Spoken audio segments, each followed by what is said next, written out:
అమరావతిని నాశనం చేసేందుకు వైసీపీ ప్రభుత్వం కుట్రలు పన్నుతోంది అన్నట్టుగా మనకి వార్తలు వినిపిస్తున్నాయి. వైసీపీ అధికారంలోకి రాగానే అమరావతి ప్లాన్ మొత్తం స్టాప్ చేశారు. 3 రాజధానుల పేరుతో 5 సంవత్సరాలు టైం వేస్ట్ చేయడం జరిగింది. ఇప్పుడు ప్రెసెంట్ టైం పీరియడ్ అయిపోతున్నటువంటి సమయంలో తరుణంలో రాజధాని మాస్టర్ ప్లాన్ ని నాశనం చేసేటువంటి విధంగా కుట్రలు పన్నుతున్నారు. అటువైపుగా అడుగులు సాగుతున్నట్టుగా మనకు వార్తలు వినిపిస్తున్నాయి. మరి ఈ అంశానికి సంబంధించి మనతో మాట్లాడడానికి, వారి విశ్లేషణని మనతో పంచుకోవడానికి ఈ రోజు మనతో పాటు ఉన్నారు పొలిటికల్ అనలిస్ట్ రాజశేఖర్ గారు ఉన్నారు. వారితో మాట్లాడదాం. నమస్తే రాజశేఖర్ గారు. మేడం నమస్తే అండి. సో అమరావతిని నాశనం చేసేటువంటి విధంగా వైసీపీ అడుగులు వేస్తోంది, పెద్ద కుట్రే పన్నింది అన్నట్టుగా మనకు వార్తలు వినిపిస్తూ ఉన్నాయి. సో దీని గురించి మీరు ఏమంటారు? అప్డేట్స్ ఏంటి మేడం? మనం ఒక విషయం ఇక్కడ ఆలోచన చేస్తే, ఇప్పుడు కొత్తగా అమరావతి రాజధానిని ఇబ్బంది పెట్టే విధంగా ప్రభుత్వం నిర్ణయం ఇప్పుడు తీసుకోవడం కాదు. డే 1 నుంచి కూడా ఏదైతే అమరావతి రాజధానికి ఉండడం అనేది రాష్ట్ర ప్రభుత్వానికి అంతగా నచ్చలేదని మనం ప్రభుత్వం అప్పటి నుంచి చేస్తున్న ఏదైతే నిర్ణయాలు ఉన్నాయో ఆ నిర్ణయాలు బట్టి మనం తెలుస్తా ఉంది. ఖచ్చితంగా ఆ రైతుల నుంచి సేకరించిన భూమిని తిరిగి ఏ రకంగా ఆ భూమిని ఇళ్ల పట్టాలుగా మార్చడం, అక్కడ పేదవాళ్ళకి ఇస్తున్నామన్న ఒక వంకతో మరి రాజధాని రైతులను ఇబ్బంది పెడతాం.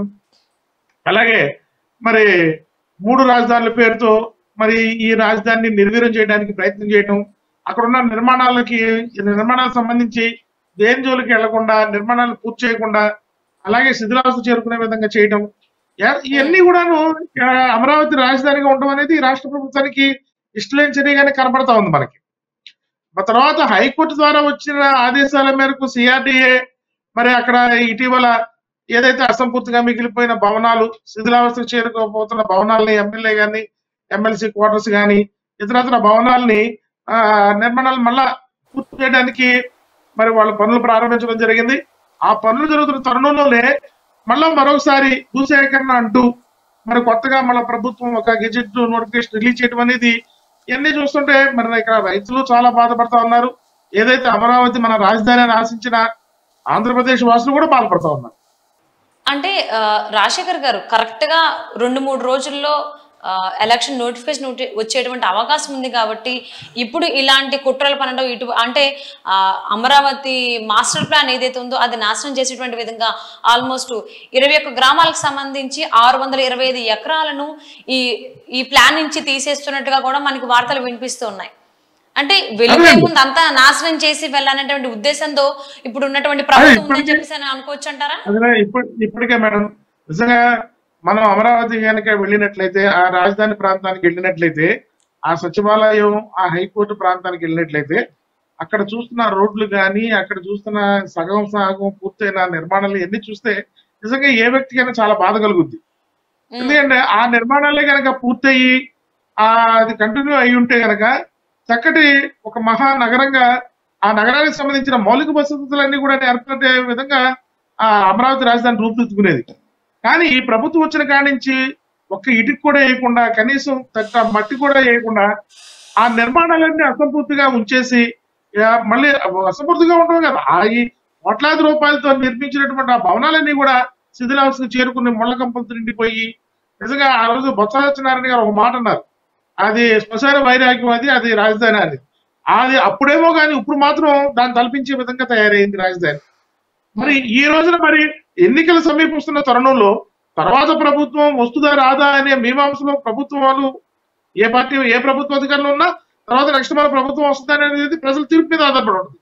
కానీ ఇలాంటి విధానపరమైన నిర్ణయం ఏదైతే భూసేకరణ చట్టం ద్వారా దాదాపు 21 గ్రామాల పరిధిలోని 626 ఎకరాల 25 ఎకరాల భూమిని సేకరించడానికి నోటిఫికేషన్ ఇవ్వడం అంటే దీని వెనకాల యొక్క ఏ ఉద్దేశంతో ఈ ప్రయత్నం చేస్తున్నారనేది ప్రజలకు చెప్పకనే అర్థమవుతా ఉంది. అలాగే ఆ ప్రాంత రైతులు కూడా ఇదేంటి ఇంకా రేపు మాపో ఎన్నికల నోటిఫికేషన్ రాబోతున్న తరుణంలో ఇప్పుడు కొత్తగా భూసేకరణ అంటూ మరి ప్రభుత్వం ఈ గెజెట్ నోటిఫికేషన్ రిలీజ్ చేయడం ఏంటి అనేది దీని వెనకాల ఏ కుట్ర తాగుందనేది అక్కడ రైతులు బహిరంగానే వ్యాఖ్యానిస్తా ఉన్నారు. మీరన్నట్లు ఈ 21 గ్రామాలకు సంబంధించినటువంటి 625 ఎకరాలను కూడా ఉపసంహరిస్తున్నట్టుగా కూడా మనకి వార్తలు వినిపిస్తున్నాయి. సో దీనిపైన రాజధాని రైతులు ఆగ్రహం కూడా వ్యక్తం చేస్తున్నారు. సో ఇది కేవలం చంద్రబాబు తీసుకొచ్చినటువంటి రాజధాని కాబట్టి, ఆయన కట్టించినటువంటి భవనాలు కాబట్టి, ఇదంతా కక్షపూరితంగానే చేసినటువంటి ప్రయత్నాలు నాశనం చేయడానికి అన్నట్టుగా ప్రతిపక్షాలు కూడా ఆరోపిస్తున్నాయి. సో దీని గురించి మీరు ఏమంటారు? ఆ రకంగానే జరుగుతుందంటారా అమరావతికి సంబంధించి? ఇప్పుడు ఆ రోజున అమరావతి రాజధానిగా అమరావతి నిర్ణయించినప్పుడు అసెంబ్లీలో అన్ని పక్షాలు కూడా అంగీకరించి ఏకగ్రీవ తీర్మానం కూడా చేయడం జరిగింది. ఆ అసెంబ్లీలో మరి వైఎస్ఆర్సీపీ పార్టీ ఉంది. ఆ రోజు ప్రతిపక్ష నేతగా ఉన్న ప్రస్తుత ముఖ్యమంత్రి గౌరవ జగన్మోహన్ రెడ్డి గారు కూడా రాజధానిని అమరావతిలో నిర్మించడానికి ఆయన కూడా అంగీకారం తెలియజేయడం జరిగింది. అందరి ఆమోదంతో, ప్రజల యొక్క ఆమోదంతో, కేంద్ర ప్రభుత్వం యొక్క నిధులతో, కేంద్ర ప్రభుత్వం యొక్క వారి యొక్క సహకారంతో కూడా ఆ రోజున అప్పటి ముఖ్యమంత్రి చంద్రబాబు నాయుడు గారు అమరావతిలో రాజధాని నిర్మాణానికి ఆయన అంకురార్పణ చేయడం జరిగింది. అదే విధంగా అక్కడ తాత్కాలిక భవనాలు అన్నారే కానీ తాత్కాలిక భవనాలు కాదు, అవి శాశ్వత భవనాలే. కానీ అక్కడ సచివాలయం అనేది తాత్కాలికంగా ఏర్పాటు చేయడం జరుగుతుందని ఆ రోజు ప్రభుత్వం చెప్తే దాన్ని పెద్ద భూతత్వంలో చూపించి తాత్కాలిక నిర్మాణాలు చేశారన్నారు. తాత్కాలిక నిర్మాణాలు ఏంటండి? అవి శాశ్వత నిర్మాణాలు.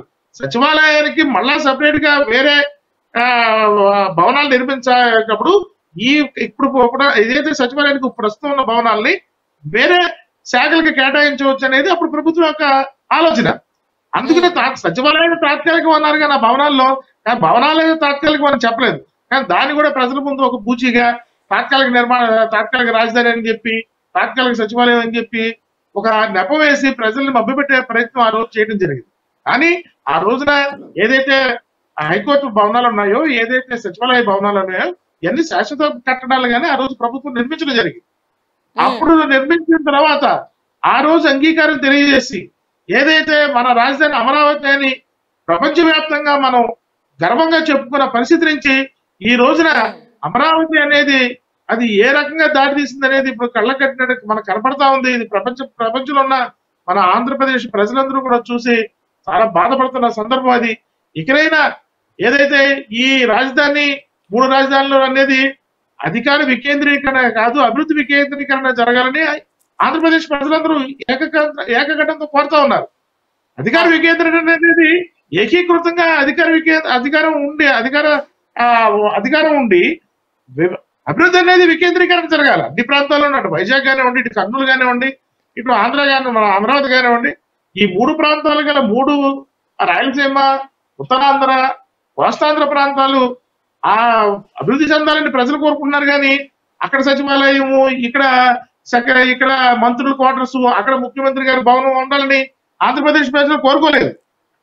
కాబట్టి ఎప్పుడైనా ప్రభుత్వం ఇలాంటి ప్రయత్నాలను ఆపి అమరావతి రాజధాని అనే ప్రజల యొక్క ఆకాంక్షకు అనుగుణంగా ప్రభుత్వం ఏదైతే మళ్ళా ఇచ్చిన నోటిఫికేషన్ వెనక్కి తీసుకుంటారని ఇప్పుడు మీరు చెప్తా ఉన్నారు.